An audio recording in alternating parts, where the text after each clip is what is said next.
Hello and welcome to Entirely English, the online English school and the YouTube channel which helps explain British culture to people from other lands.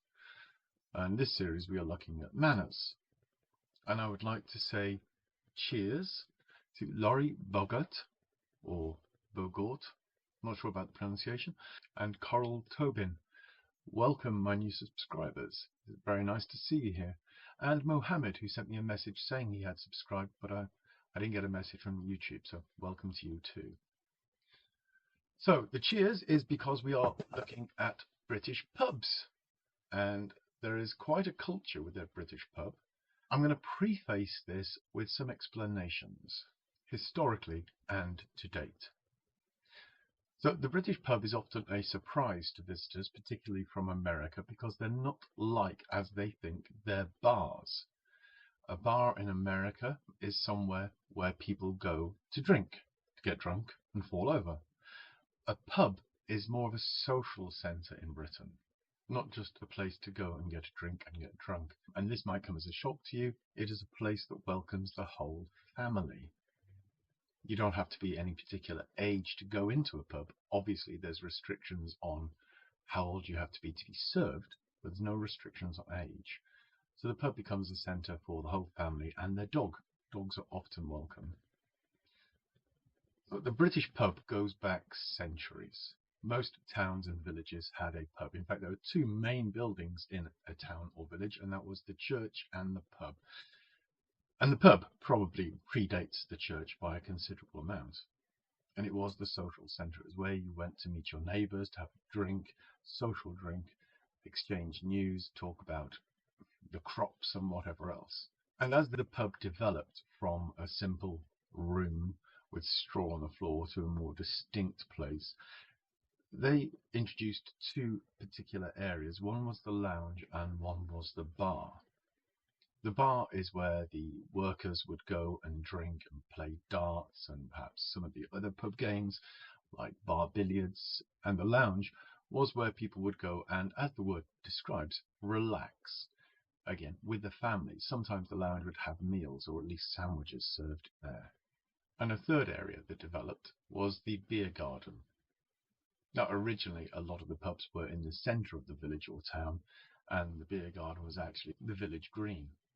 So it was the place where people would stand around with drinks, play games like hoops and various sorts of lawn bowls. As they developed, pubs had their own beer gardens. Obviously not every one of them was in the centre of the village or centre of the town. And the beer garden was a place outdoors with benches and tables, and nowadays umbrellas or sunshades, where people can drink and smoke because that's not allowed inside the pub anymore, and enjoy the summer weather, and again play those games like Aunt Sally.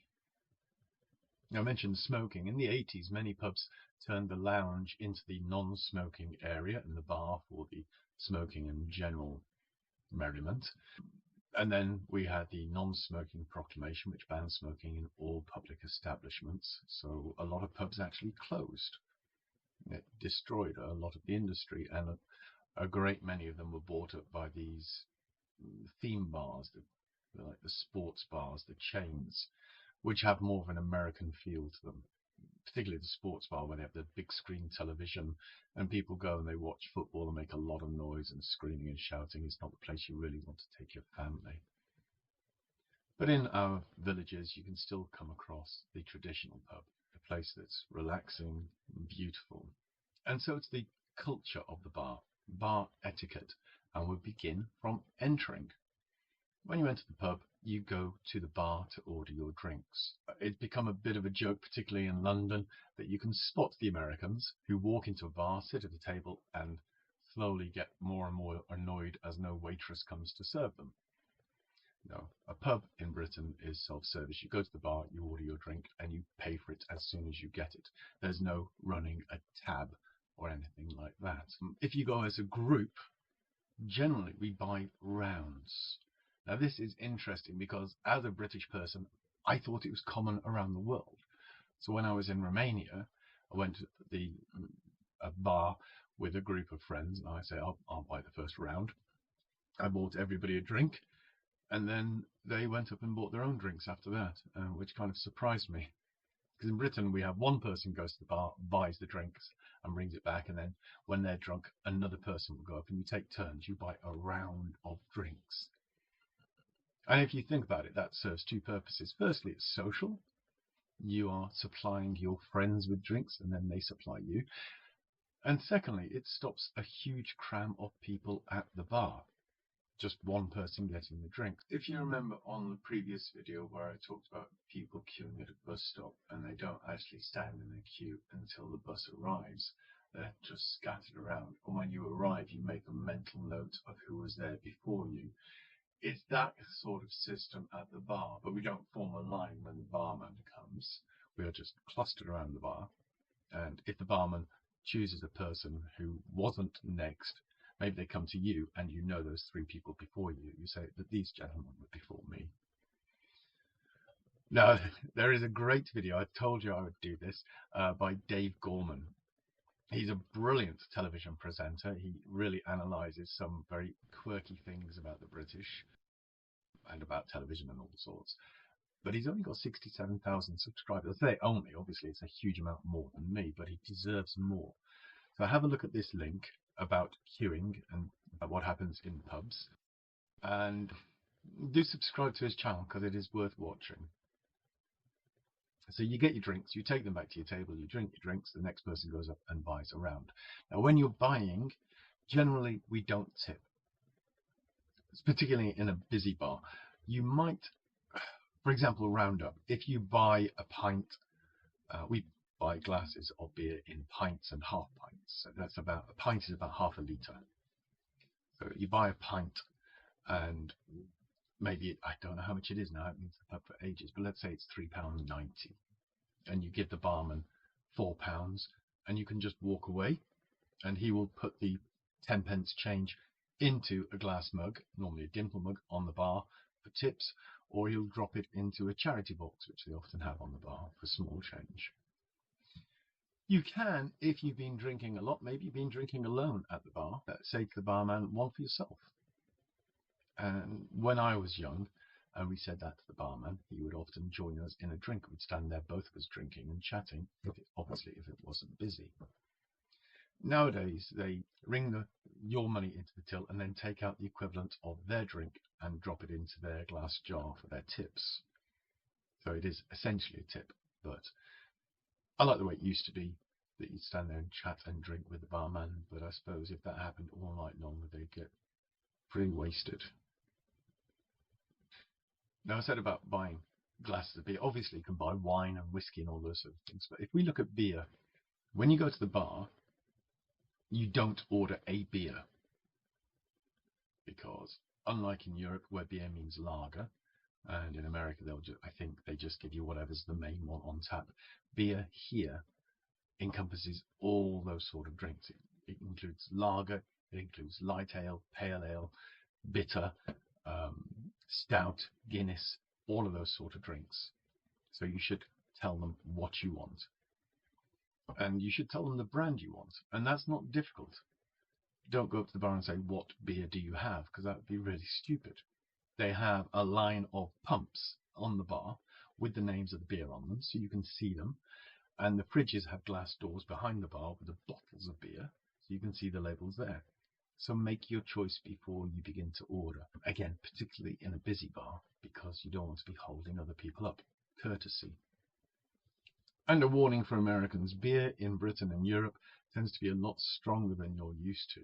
Our beer has a higher alcohol content than that Perrier water you call Budweiser, which you can drink without any effect all day long. So be careful of what you're ordering. Oh, and there's no tab in a British pub. You order your drink, you pay for your drink, you take your drink to your table. That's it. You don't run a tab and pay at the end of the day. It's not a restaurant. I did mention the theme pubs, the sports bars, and the ones based on American motor industry and things like that, all sorts of different ones. Some of those are different. They will have table service with waitresses. They will have, basically they are restaurants that focus on alcohol.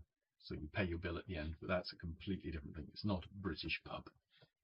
Now, I said about if you're with a group of friends, you'll grab a table and one of you goes and buys a round of drinks. If you're by yourself, it is okay to stand at the bar and drink and chat to the barman if it's not busy. If it's busy, then they don't have time to stand and chat. And if you do distract them in a conversation, you're going to get the ire of the other people waiting for drinks. So get your drink, move off and sit at a table if there's one available. If not, stand by the jukebox, go and watch the people playing pool, maybe start a conversation with somebody. But don't hang around the bar. On those busy evenings, you need to leave space for people to form this madness that is the British bar queue. Okay, so you drink for a while, you buy your rounds, and we have licensing laws in Britain, which means that pubs have to close at a certain time. I think the law requires them to close at 11 now. It might have changed, but there is what is called last orders. So the barman might ring a bell or just shout out last orders, and that is a warning to everybody in the bar that if you want another drink before the bar closes, you have to order it now. I think there's normally about 10, maybe 15 minutes. Time, gentlemen! Between last orders and when the bar actually closes, when they, what they call, put the towel on the pumps. And they literally do that. The bar towels, those little sort of rags with the beer company's name on them. They wipe the bar with those and then they'll put them over the taps, those big handles. So listen out for last orders if you want another drink. Get your round in, go back to the table and enjoy finishing your drink. Some pubs, again, I haven't been for a while, so I don't know if this is still true. I think it probably is in certain areas, villages, certain areas of London maybe. They have what is called a lock-in. And that is when the barman, maybe his birthday or something, or just for an excuse, they will lock the doors and turn the sign on the door saying closed, and then people can keep drinking. It doesn't happen all the time. Don't ask for it. Just be hopeful. Pace your drinking. You have a limited time, but don't try to drink all the drinks you would drink in a whole night, maybe in your country, in that one go. Just enjoy the social atmosphere. When you leave, obviously you'd be merry, you'd be happy, but do consider the people who are living nearby. So you can have a laugh, but don't start singing at the top of your voice, please.